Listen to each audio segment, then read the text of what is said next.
Eh bien, que le Seigneur vous bénisse, que le Seigneur vous garde. Aujourd'hui, je voudrais vous parler de la vigne du Seigneur. La parole de Dieu nous dit que la vraie vigne, c'est le Christ, c'est notre Sauveur. Jean 15, verset 1-5. Jean 15, verset 1-5. Jésus est la vraie vigne. Au départ, le Seigneur considérait sa vigne, non pas le Christ, parce que nous sommes aussi la vigne. Mais la vigne que là je parle, la première vigne, je parle d'Israël selon la chair. 1 Corinthiens 10, 18. Donc le Seigneur avait aussi une vigne. Donc c'était Israël. Le Seigneur considérait sa vigne comme Israël et il s'occupait de sa vigne, espérant qu'elle produise du bon raisin. Pardon. Mais elle n'en a produit que du mauvais, qui dit le Seigneur. Et le Seigneur a abandonné sa vigne. Elle est devenue une friche, c'est-à-dire un buisson d'épines. Elle a été abandonnée. Elle n'est plus taillée ni cultivée, qui dit le Seigneur. Parce qu'il l'a abandonnée, c'est lui qui l'a taillée et cultivée. Et il avait confié sa vigne, à des vignerons. Et le Seigneur dit, puisque c'est ainsi qu'elle produit que du mauvais raisin, la pluie de la bénédiction ne tombera plus sur elle. Et la pluie de la bénédiction, nous savons que c'est l'Esprit Saint. Parce que l'Esprit Saint est comparé à une eau. Et le Seigneur dit, je donnerai de l'eau vive à celui, qui marche avec moi, qui marche selon mes plans, mes élus.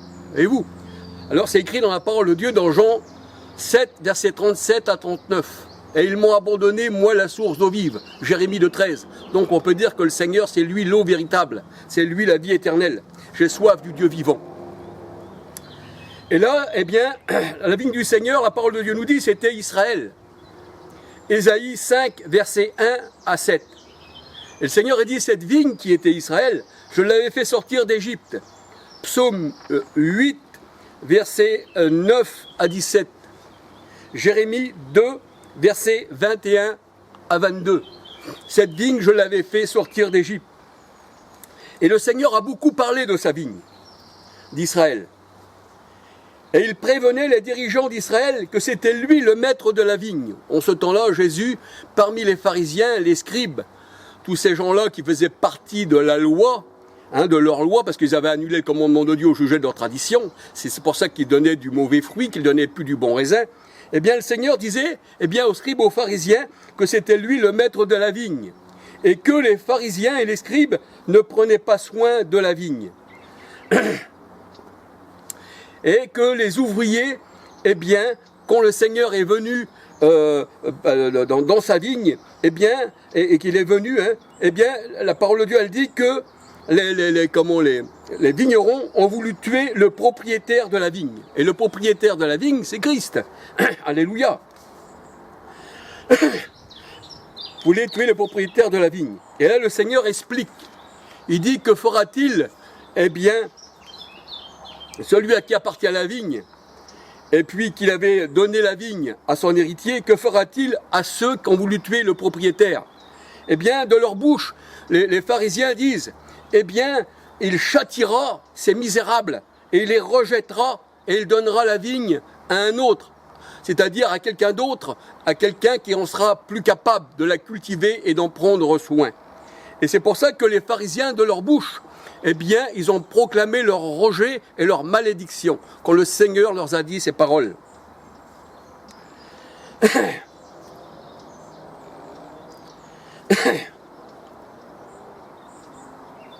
Le Seigneur dit que ces mauvais vignerons, ils se saisirent de ses serviteurs, ils battent les uns et les autres, ils tuèrent les uns et les autres, et ils lapidèrent aussi, un troisième qui leur fut envoyé. Alors le Seigneur il envoya d'autres serviteurs en plus grand nombre que les premiers, qui n'étaient pas, pardon, les premiers. Excusez-moi, j'étais un petit peu plus bas qu'il ne fallait pas. Alors ça veut dire, le Seigneur envoyait les serviteurs qui étaient en plus grand nombre que les premiers. Et les vignerons les traitèrent de la même manière. Enfin, il envoya son fils, c'est-à-dire Christ vient lui-même. Enfin, il envoya son fils en disant « Ils auront du respect pour mon fils. » Mais quand les vignerons le virent, ils dirent entre eux « Voici l'héritier. » C'est-à-dire, voici l'héritier, eh bien, qui va prendre soin de sa vigne. Voyez-vous, qui va prendre soin de sa vigne. Mais nous savons que la vraie vigne, eh bien, c'est tous les juifs convertis à Christ. Et nous savons aussi, eh bien, que ce sont aussi les païens, parce que des deux, le Seigneur n'en a fait plus qu'un. Alors voici l'héritier. Ils auront du respect pour mon fils. Mais quand ils virent le fils, ils dirent entre eux, voici l'héritier, venez et tuons-le, et emparons-nous de l'héritage. Et ils se saisirent de lui et le jetèrent hors de la vigne. Pardon, il y a un trait. Ils le jetèrent hors de la vigne. Et la parole de Dieu nous dit, Jésus fut crucifié hors de la ville, hors du camp. Maintenant, le Seigneur dit, lorsque le maître de la vigne viendra, que fera-t-il à ces vignerons? C'est là qu'ils se donnent la condamnation eux-mêmes, les scribes et les pharisiens. Que fera-t-il à ces vignerons?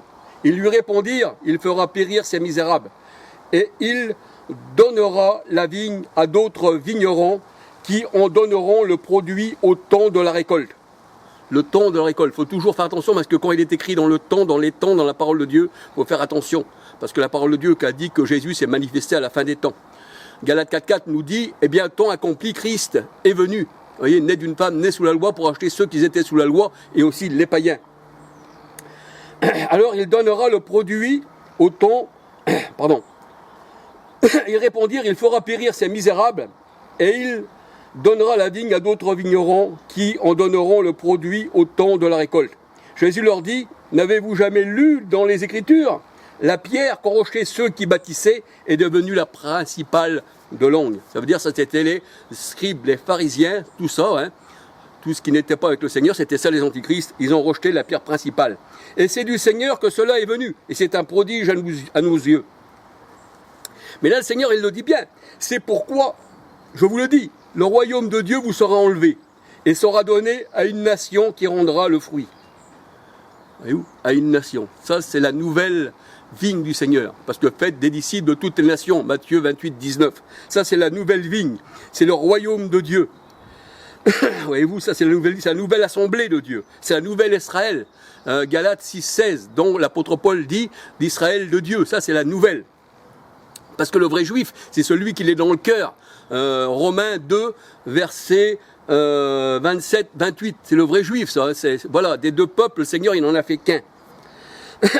Le royaume de Dieu est ici, est la vigne du Christ. Alors c'est pourquoi je vous le dis, le royaume de Dieu vous sera enlevé, qui dit aux scribes, aux pharisiens. Et il le donnera à une nation qui en rendra le fruit. Après avoir entendu ces paroles, les principaux sacrificateurs et les pharisiens comprirent que c'était pour eux que Jésus avait parlé. Et ils cherchaient à se saisir de lui. Mais ils craignirent la foule, parce qu'elle le tenait pour un prophète. Matthieu 21, versets 33 à 46. Luc 20, verset 19. La maison d'Israël a planté une vigne, mais elle n'a pas bu de son vin. Elle a planté une vigne, mais elle n'a pas bu de son vin. Ça veut dire qu'elle a bu du vin étranger. Elle a reçu un enseignement qui n'était pas du Seigneur. Elle n'a pas bu de son vin. Elle a été étourdie par la coupe de vin de l'Égypte, mais elle n'a pas bu du vin du Seigneur. Et cette vigne-là, ce n'était pas la vigne du Seigneur. Alors c'est pour ça que le Seigneur a dit, la maison d'Israël a planté une vigne, mais elle n'a pas bu de son vin. Ceci est une parabole qui nous fait comprendre que les Juifs, selon la chair, n'étaient pas ivres de l'amour de Dieu. Deutéronome 28, verset 30, Sophonie 1, verset 13, Ésaïe 29, verset 9 à 13. Parce que celui qui plante une vigne, la parole de Dieu nous dit, doit boire du produit de sa vigne. Et vous, ça c'est la vigne du Seigneur. Si tu bois du vin de la vigne du Seigneur, prenez ce pain, prenez ce vin qui est la parole de Dieu, là tu vas vivre. Mais si tu prends un pain étranger avec du levain, alors là tu vas mourir.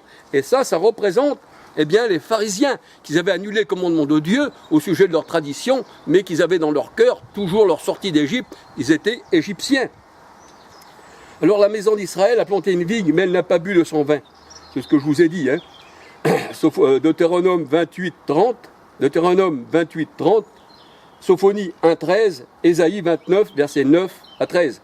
Ils sont ivres, mais pas de vin, qui dit le Seigneur, pas de ma vigne. Celui qui plante une vigne doit boire du produit de sa vigne. Deutéronome 20, verset 6. 2 Rois 19, verset 29. Paul dit qu'il a planté une vigne.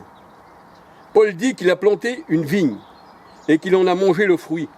Paul parle ici de ceux qui annoncent l'évangile, qui plantent la vraie vigne du Seigneur. 1 Corinthiens 9, versets 7 à 14. 1 Corinthiens 9, versets 7 à 14. Et ça, eh bien, comme il dit Paul qu'il devait vivre de l'évangile, ça veut dire qu'il devait vivre de la vigne. Il devait manger le produit de la vigne. L'Église qui est, eh bien, Christ et qui est aussi son corps, qui est la vigne lui-même. Ça veut dire que nous sommes, eh bien, les sarments qui sont sur la vigne et on vit, eh bien, des racines de la vigne et on vit de la vigne. Parce que Christ est notre vigne. C'est ce que j'ai dit dans la parole de Dieu. Il est la vigne. Jean 15, verset 1, 5. Il est la vraie vigne.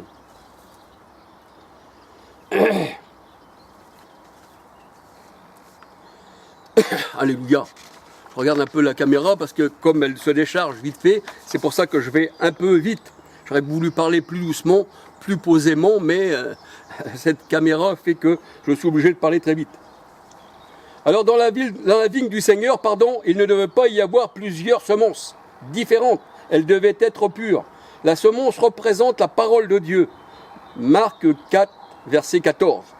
Les pharisiens et les scribes avaient annulé le commandement de Dieu au profit de leurs paroles et de leurs traditions, de leur mauvais vin. Marc 7, verset 1 à 23. Marc 7, verset 1 à 23. Celui qui sème pour la bonne semence, le bon blé. Il y a celui qui sème la bonne semence, le bon blé, mais il y a aussi celui qui sème l'ivraie, c'est-à-dire la mauvaise vigne, le mauvais vin. Et le Seigneur a dit, c'est l'ennemi qui a fait ça, c'est l'adversaire. Matthieu 13, versets 24 à 30. Matthieu 13, versets 24 à 30 et Cantique 2, verset 15.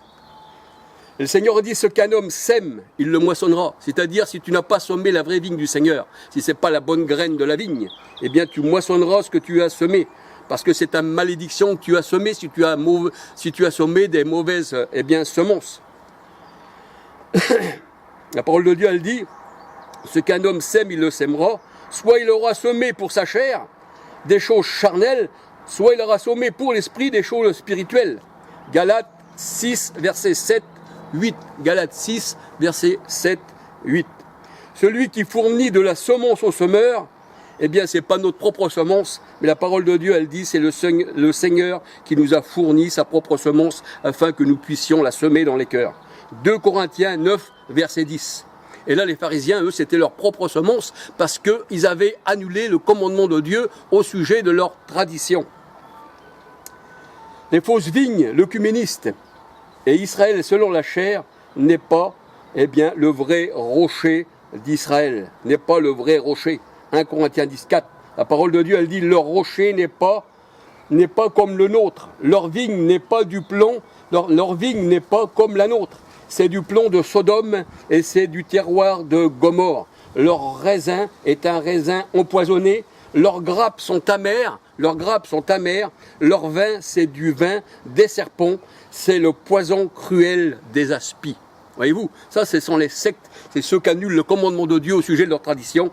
Eh bien, c'est ce que nous dit le Seigneur dans Deutéronome 32, versets 31 à 35.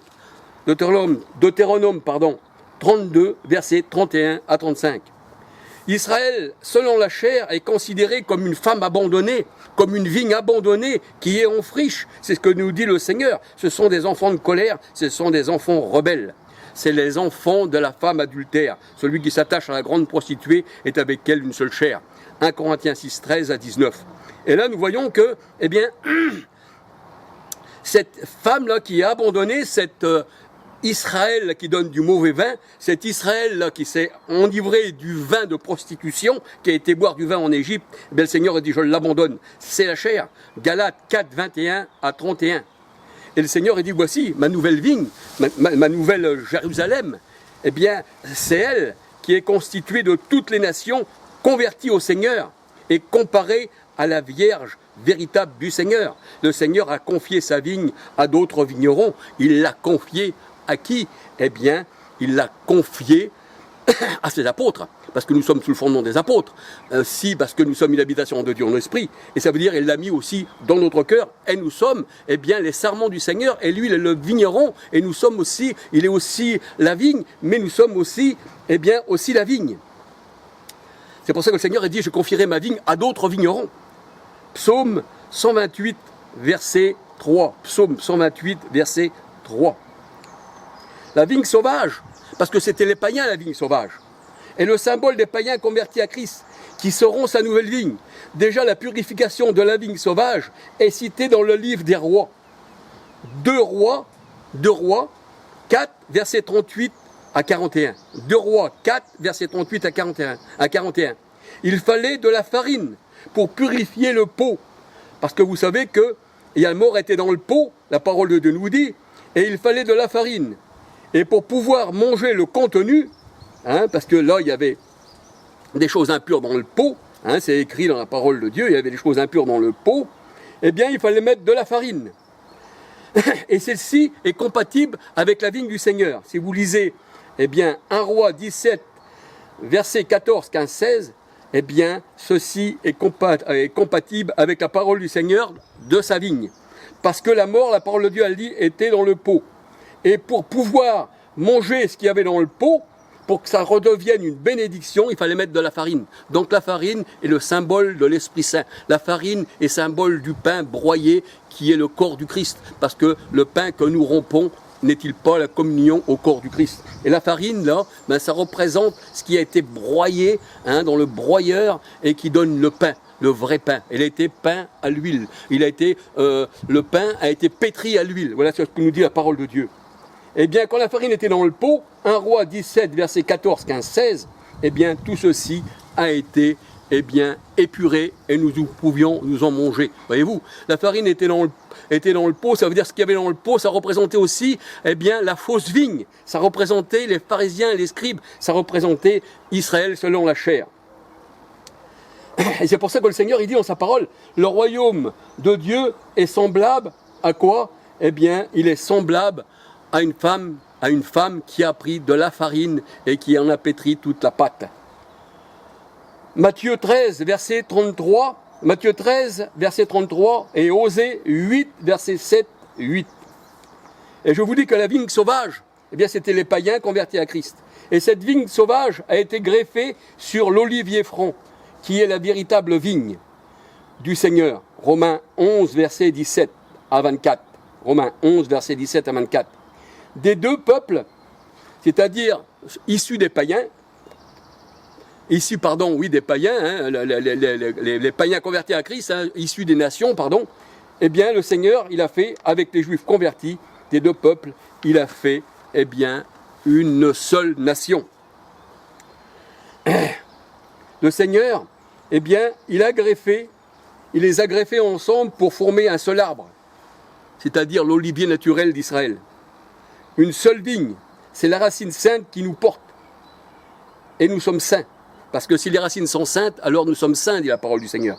Mais si les racines sont malsaintes, sur lesquelles nous sommes greffés, si on est greffé sur Rome, sur l'Italie, eh bien on sera malsain. Et toutes les religions sortent de Rome. Pourquoi? C'est la mère de toutes les prostitutions. Ça ne vient pas du Seigneur, cela. Ça vient d'un autre monde.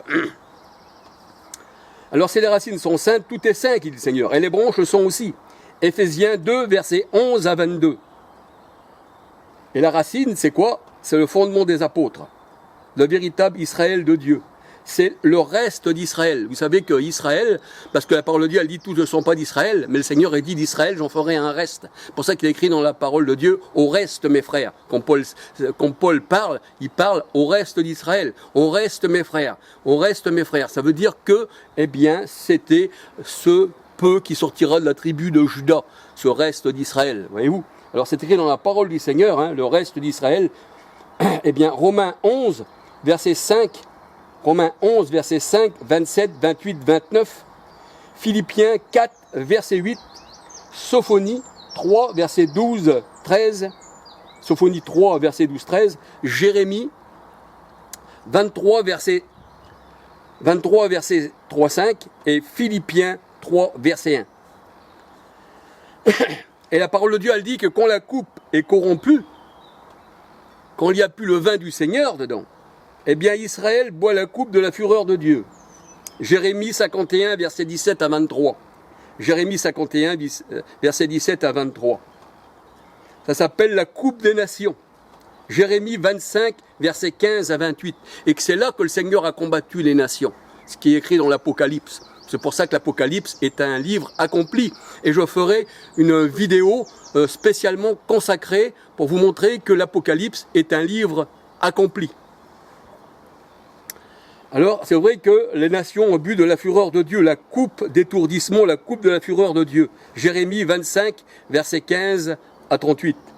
Ézéchiel 23, versets 31 à 35. Et le Seigneur a dit, s'il reste seulement une seule grappe, donc c'est ça la seule grappe, c'est ça au reste mes frères.